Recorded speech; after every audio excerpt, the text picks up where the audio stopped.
Now, for more on this, we're being joined by Edward N. Luttwak, war historian and strategist. Thank you so much for joining us on this broadcast. Happy to do so. Now, to begin with, through this war, we've heard of heightened nuclear tensions, the heightened risk of a nuclear catastrophe. But there's a very interesting statement that you made that nuclear weapons are too powerful to be useful. Could you please expand? Well, it's a matter of history. When nuclear weapons were developed, the idea was that it was more efficient to send a few bombers with very powerful bombs than to send the 1,000 bomber raids of those days.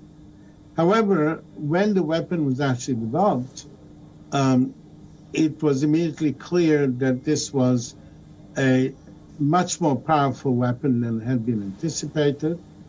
And even before the very first test, the general who ran the Manhattan Project, Leslie Grove, the fellow in charge, when he found out how powerful that first small fission bomb was, much smaller than today's standard large weapons, he said, oh dear, the politicians would never allow us to use it. Now, he was mistaken, because the United States Marines landed in Iwo Jima, the smallest of Japanese islands, encountered very few Japanese, suffered horrible casualties, and the idea of invading Japan in that manner against that Japanese enemy would mean millions killed, and Harry Truman impeached, probably hanged, for allowing a lot of Americans to die when he had the weapon to end the war. So that was a special case. But at that time, they didn't even know about radiation effects. They just thought it was a bigger bomb. Instead of sending 1,000 bombers, you send one. Once the radiation was discovered, the impact of it and so on, a few years later, General MacArthur tried to get permission to use a fission bomb, again, much less powerful than today's big weapons, because the U.S. Army was in terrible trouble in Korea. It was about to be overrun. Perhaps tens of thousands of Americans would be killed. He asked permission to use it against the bridges on the Yalu River, and he insists, and he's dismissed, and so on. Now, the non-use tradition was upheld in a subcontinent, because India and Pakistan have fought fights and affrays and little wars while having nuclear weapons.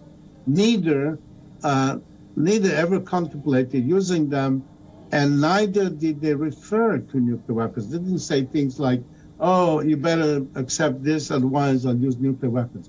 So nuclear weapons were developed under a particular doctrine, no first use doctrine. Krishna Swami Subramanian said that if we must develop nuclear weapons. There must be very few, not hundreds, very few, and we have a no first use doctrine. Right. Pakistan, and then he said, I want Pakistan to do the same. And that worked. The effect is to make wars between India and Pakistan much smaller. But the condition is you don't use them. Right. And that is the pattern established of non-use. If Putin wants to violate, to defend Moscow from a Martian invasion, he can. But if he wants to use it against Kiev, he can't. Right. All right. So just for more clarity here, you're saying that the in-depth knowledge that we do have of the potential of these weapons now will actually prove to be a deterrent. So despite the increased threats... Self-deterrent, yes. All right. That is to say, it's a self-deterrent. The nuclear weapon has a role. The role is that if your nation and capital are about to be overrun, and your nation is about to be extinguished, which is not a realistic thing for a country like India, but it's realistic for some smaller countries, then it would be credible. Then you could say, stop, or else I use the nuclear weapon. That would be credible. It will not be credible if you are invading another country and things don't go well for you, and you say, well, I'm going to use the nuclear weapon. So not credible, not acceptable. Putin does not have that option. If he gives that order, it will not be obeyed. All right. So in the context of Russia and Ukraine, how do you see the things panning out going forward here? Well, the question is, what else? Look, the war started on February 24th based on a complete misreading of reality, according to which Ukrainians were very weak, and they would win Kiev in 24 hours, the country in 4 days. Right. That foolishness was the CIA estimate. It was the Russian estimate. It was all based on delusionary ideas about information warfare, postmodern this, postmodern that. Ever since that time, Putin has been unable to correct the mistake of invading Europe's biggest country with a very small army. He has not declared war. He has not mobilized the Russian army, and he hasn't sent them in.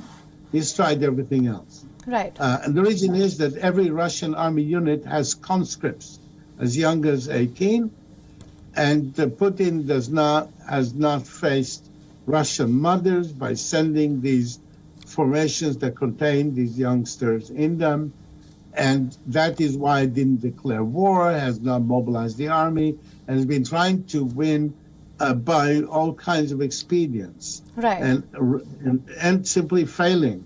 To invade Europe's biggest country, he would have needed an army 5 times as big as he had. But he sent it in because, just like the CIA believed, they thought that Zelensky would run away, right, the Ukrainian government would dissolve, etc., etc. Illusions of peacetime. All right.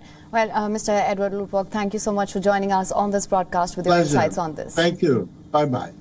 WION is now available in your country. Download the app now. Get all the news on the move.